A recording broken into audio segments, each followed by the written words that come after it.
Ludovic Oyet est chercheur en informatique au centre INRIA de l'Université de Rennes. Son terrain de jeu, la frontière entre le réel et le virtuel. Avec ses collègues de l'équipe Virtus, il conçoit des mondes numériques immersifs, peuplés de personnages dans lesquels il plonge des êtres humains pour mieux étudier leurs interactions.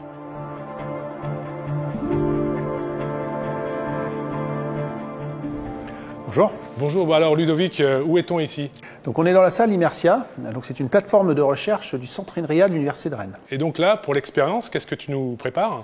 Alors je vais te proposer de mettre ces lunettes stéréoscopiques qui vont te permettre de t'immerger dans ce monde virtuel. Ouais. Donc là on est dans une rue qui correspond à une rue de Rennes, donc un modèle 3D d'une rue qui a été reconstitué entièrement, quoi. Qui a été reconstitué et qu'on a peuplé de personnages 3D, donc de personnages virtuels. D'accord. Donc je vais te proposer de mettre les lunettes, ça va te permettre de te déplacer dans la rue. Nous, ça va nous permettre de savoir où tu es dans l'espace.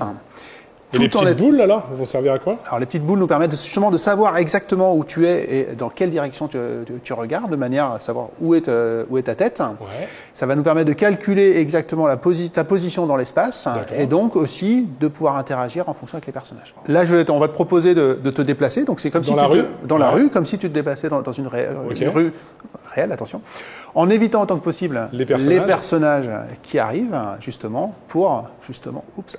D'accord, on est passé. Voilà, voir comment est-ce que tu te comportes dans ces situations. D'accord. Ok, bon, c'est parti. Alors, un voyage en 3 dimensions. Vas-y. Allons-y.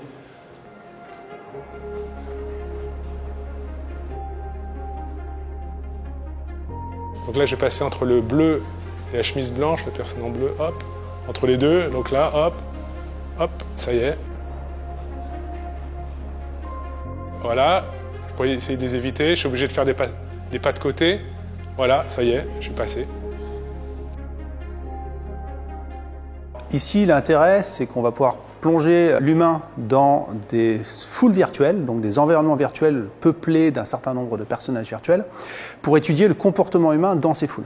Des foules, on va en trouver dans plein de situations réelles, que l'on aille dans la rue, que l'on soit dans un stade, qu'on soit en train de se balader. Et étudier le comportement humain dans ces foules, dans des vraies situations, c'est compliqué. C'est compliqué parce qu'on va avoir du mal à contrôler le nombre de personnes qui sont à un endroit donné, ce qu'ils font, les conditions lumineuses, le moment de la journée, et ainsi de suite. Alors que dans ces situations-là, on va pouvoir contrôler tous les paramètres, le nombre de personnages qu'on affiche, ce qu'ils sont en train de faire, comment est-ce qu'ils se déplacent, l'apparence, leur comportement, la manière dont on interagit avec eux. Et ça va nous donner des informations sur la distance à laquelle on va accepter de passer auprès d'une personne en fonction d'un certain nombre de conditions, si la personne est plus ou moins calme ou énervée par exemple. Ça va aussi nous donner potentiellement des informations sur où est-ce qu'on va prendre de l'information. Si on veut éviter une personne, ou est-ce qu'on regarde davantage le visage de la personne, est-ce qu'on essaie de capter le regard, est-ce qu'on va plutôt regarder les espaces, les trous dans lesquels il y a la place dans laquelle on peut se faufiler. Donc c'est tout le type d'informations qu'on va pouvoir capturer de notre côté pour ensuite les réinjecter dans des modèles pour pouvoir resimuler des humains qui vont se comporter de manière plus réaliste. Alors des applications, il y en a plein. Ça peut être un certain nombre d'applications, par exemple, sur des collaborations que l'on a, par exemple, avec les sapeurs-pompiers de Paris, où l'idée est de comprendre comment est-ce qu'on va pouvoir aider à l'organisation de l'espace. Par exemple, des fan zones pour les JO, quel va être l'impact de mettre un certain nombre de personnes dans un espace donné, ou alors comment est-ce que les équipes d'intervention vont pouvoir apprendre à se faufiler, à intervenir dans ces foules pour savoir justement comment naviguer.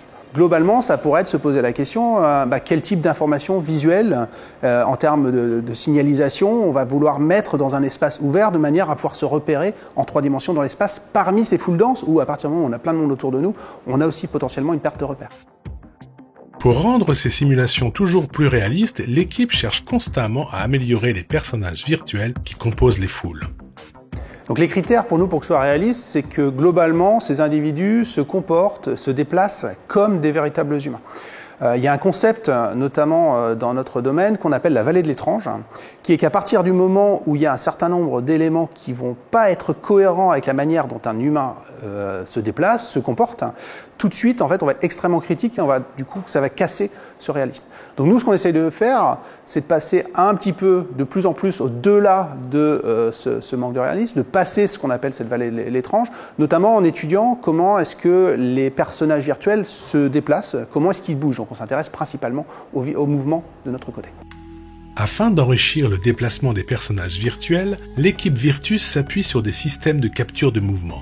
L'objectif est d'analyser la façon dont nous percevons les différents mouvements entre individus au cours de la marche. Donc là, tu vas faire des petits pas, mais sur ce rythme, et tu nous fais un aller-retour.